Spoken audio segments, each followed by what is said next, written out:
I'm a firm believer that accomplishment is the cleanest, purest, most likely to be successful route to a healthy, strong self-image and confidence and comfort moving in the world. And I'm not talking about the kind of accomplishment that comes from being a driven type A personality. I'm talking about setting up realistic challenges for yourself, never getting comfortable. Dr. Robert Glover has a chart that he talks about. Most people, if you look at it, spend their time down here at the bottom of the chart in the comfort zone. And that's the comfort zone. And then that's maybe like the junk food zone, the doom scrolling zone, the sleep in every day zone. And then up here is the stress zone. This is where things start getting you and your adrenal system kicks in. And in between the stress zone and the comfort zone is the stretch zone. Now, what's interesting is if you make a concerted effort, whether it's with your dog or with yourself, or it's even better when you enjoy the journey together, take a little step into the stretch zone once in a while and then come back and recoup. Stretch in there and then recoup. Stretch in there and recoup. What happens eventually, over time, you can go deeper into the stretch zone and come back. And then what happens is your comfort zone expands. More and more things that were not comfortable before become comfortable because you've done them enough times. They no longer have that fear of the unknown associated with them. You have a confidence in the potential for outcome. And what's interesting is that then bumps the bottom bar for the stress zone up too. And if you get really good, like we have to do with law enforcement dogs, we actually spend a lot of time in the stretch zone, and then we dip into the stress zone, and then teach the dogs to pull them back. There are a lot of great methods out there in the positive reinforcement community that teach don't let the dog go over threshold. And I get it, because that's where optimal learning, if you look at the Yerkes-Dodson curve, you want the optimal level of arousal for learning to occur. You don't have enough arousal, dog's board checks out. You have too much arousal, they can't process. So at that point, you want to find that arousal sweet spot. That should be our goal, is to get there, that realize that sometimes you're not going to have control of what happens. So if you don't teach the dog recovery strategies, ways to bounce back from something they don't expect, then you're setting the dog to go out there and fail. Then you're going to feel nervous about it, and you're not going to be there. And I've seen it in police dog handlers. Let's say they have one incident that they go, oh, man, I dodged a bullet there. I scared there. That could have been a bad bite, or that could have been a dog getting hit by a car, this and that. And then when their dog's out on the track, they're constantly calling it back. Not letting the dog get out of sight. And the dog's constantly getting, and eventually those dogs will say, okay, I get it. I'm going to go just so far, and then you're going to call me back. And they don't range out, and they don't search the way they should. And it's not an intentional thing, but it becomes a reliable enough predictor for the dog that, okay, apparently the way this is supposed to go better than I do. I'm being anthropomorphic. Sure. So I'm just going to go ahead and defer to the pattern that you've established and keep myself safe. And that safe means not that I'm afraid. I'm going to keep myself safe from the wasted effort of actually going out there and trying to do this thing. Yeah. I'm just, going to gravitate to the least amount of effort it takes. And this is where one of the things when I used force in my early training, I didn't realize it, but somebody articulated it to me later, back on the old ClickL list. Long before we had social media, we had these listservs. And there was one about clicker training called ClickL. Kathleen Weaver ran that thing with an iron fist and a warm heart. It was a really good list. But I can remember one day somebody posted out there, I can't remember who it was, said, the trouble with negative reinforcement procedures is the dog will only work as hard as it takes to get you to turn off the pressure. They have no incentive to work more than that unless you have something they're willing to work for. If all they're working for is you turning off the pressure, that forces you to apply more and more pressure to get more and more performance out of the dog. Well, my first dog in the Army taught me that wasn't a good idea. Dr. Karen Overall, I just put up a short of this from an interview I did with her years ago. She said that, if a dog has too much cortisol, they have a really hard time making memory. And, that's one of the problems with a lot of dogs who end up shutting down or develop learned helplessness, is that, like you said, they're just going to stop working. They're not going to be motivated. And that's one of the downfalls of people who get a shock collar or a prong collar and they just use it all the time, is the dog will just quit. And the people think, oh, I'm successful, the dog stopped doing X, Y, Z. But what they really don't understand is that the dog's just given up. They're not learning anything. It's the same way with human beings. I mean, Like one of the things you were talking about, what to look for an instructor.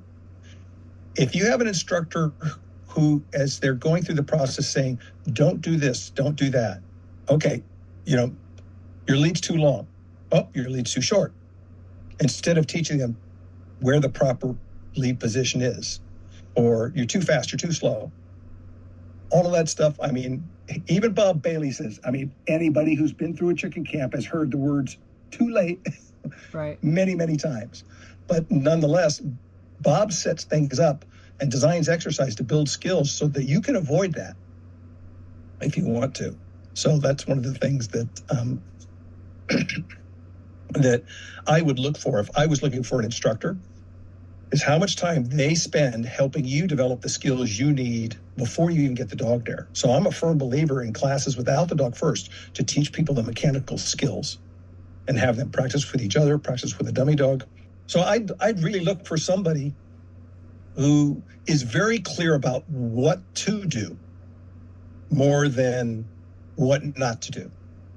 I would look for somebody, before you go find a dog trainer, go read the Tag Teach book and understand the funnels of this.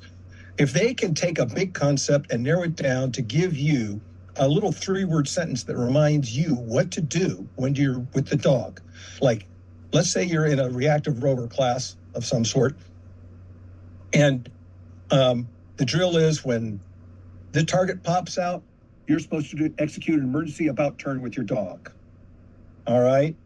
So you explain what's going to happen. You explain in large terms that your dog, this will keep your dog safe. You want to teach them to do this, so we're going to execute this before you see the stressors out there. So we're going to practice by having somebody walk out with an umbrella, and they're going to be 100 feet away from you. So as soon as you see the person with the umbrella out there, you just start making your about turn and coax your dog to follow you with your here cue, or whatever cue you want to use. Let's say at that point, you've now given them a lot of information. Still it down, and then you could say, umbrella means turn, and all that gives you that thing. As soon as I see the umbrella, turn. Fill in the blanks. You can then build the exercise, change it from an umbrella, change it to a dog, change it to an aggressive dog. All of those things that are going on there. You can do the same thing with looking at the precursors in your own dog. Forward body posture means turn. Things like that. Yeah, I'm a big fan. I'm a big fan of short phrases. I often remind my clients, less leash, less dog, right? Mm-hmm. Just to get them to the idea that if you want to have less dog to deal with, then just shorten your leash a little bit. 6 inches is better than 6 feet sometimes, because I do a lot of training with people in an urban environment. There's lots of tight corners and stuff happening quickly. It sounds like your law enforcement has definitely helped your dog training. How have you integrated your law enforcement knowledge into dog training? 46 years as a cop taught me, people are going to make mistakes. You're going to make mistakes. Harness them. Don't be afraid of mistakes. Learn from them. Every event, every outcome yields information. It may be affirming information. I like that. Let's do more of it. Or it may be adjusting information. Ooh, that didn't work out the way we wanted. What are we going to tweak to get ourselves back in the affirming range the next time we run into this situation? So we do it in debriefings when we're doing this. Then we have a little debriefing. Okay, so what happened here where things went wrong? Okay, what's your plan if things start to go in that direction again? What are you going to adjust in your behavior? If you model that for people, it works really well. And that's one of the things that's hard for people to get, that good cops don't have to fight with people, aren't looking to fight people, don't want to fight with people. And instead, the good cops, what they want to do is get everybody through this and everybody thinking about what they're going to change moving forward. Sometimes we have to instigate that change by taking them to jail, but in most of our interactions, we don't. So we have to sit there and find some way to help people have a plan to move forward. And that's what dog training really is.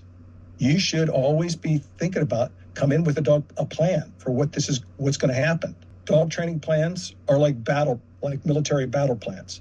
Military battle plans only survive first contact with the enemy. Then everything is about how do you adjust. Same thing with the dog. You come in with a plan, but where the magic happens is in how quickly you can make the adjustments to maintain behavioral momentum. This is where new handlers coming in, especially cops, because cops are professional fault finders. They drive around 8 hours a day saying, what's wrong with this picture? And then they set about trying to fix things and make it right. So this dog training, actually, I believe everybody that becomes a good canine handler probably comes out being a better cop at the end. You learn more about positive reinforcement. You learn more about adjusting your plan. You learn a lot of really good stuff. And good cops that already know that stuff come into the dog training field, and they aren't so focused on the dog's not there yet. You know, we're goal-oriented creatures, and they want, when they sit, sit. I said, sit, that's what I expect to see. He doesn't know it yet.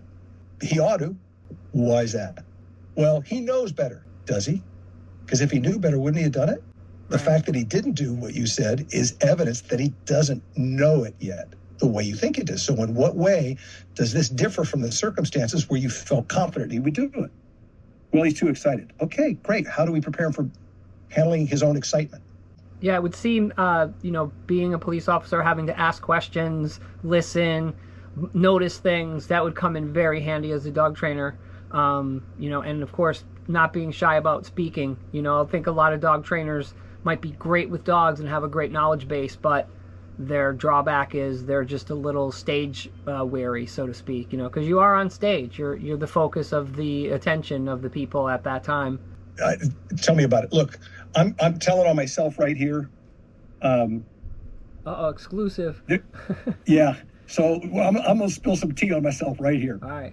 Imagine, you like Venn diagrams? Sure. Who doesn't? All right. Imagine I got a circle. And in that circle, there are the DPs, the dog people. Those DP dog people, they're the ones who have T-shirts that say I, and then there's a heart and it says name the breed. Sure. They're the ones that with bumper stickers say dog is my co-pilot, who rescued who, fill in the blank. I mean, all of that's there. And I'm going to say that maybe we're dog people in some ways because we're not so much people. You know what I mean? Yeah, all right? Could be. And I run that risk, and all the time. You can ask my wife. I can get out and I can do my job, but I really not the uber people person that probably would have made my life easier. Well, a lot of performers are the same way. I come from rock and roll. It's like being on stage is way more comfortable than being, off stage talking to somebody, Face to face, one-to-one. Yeah. So, but, then the other circle are the CPs. Okay.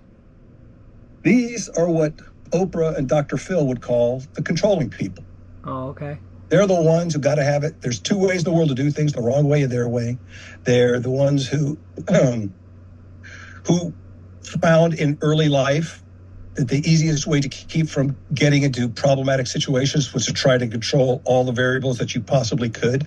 And so things had to be a certain way. It's a painful way to live your life. And they're there. And where those two overlap, you'll find a disproportionate number of the DTs, the dog trainers, who get into the business because, oh my gosh, I'm not really a people person, but I'm a controlling person. And you mean there's a job where I can make a living exerting control over another living human being, and I don't really have to deal with people? And they get into the business thinking that that's the way it's going to go, that it's about training dogs. It's not. But no. All the work is at the loop end of the leash. Yep. 10 to 20% is at the clip end. 80, 90% of the work at the loop end of the leash. Yeah. And so it forces us all to be better at this. And I say this as somebody who had to learn this the hard way. That, oh my gosh, the work really is at the loop end.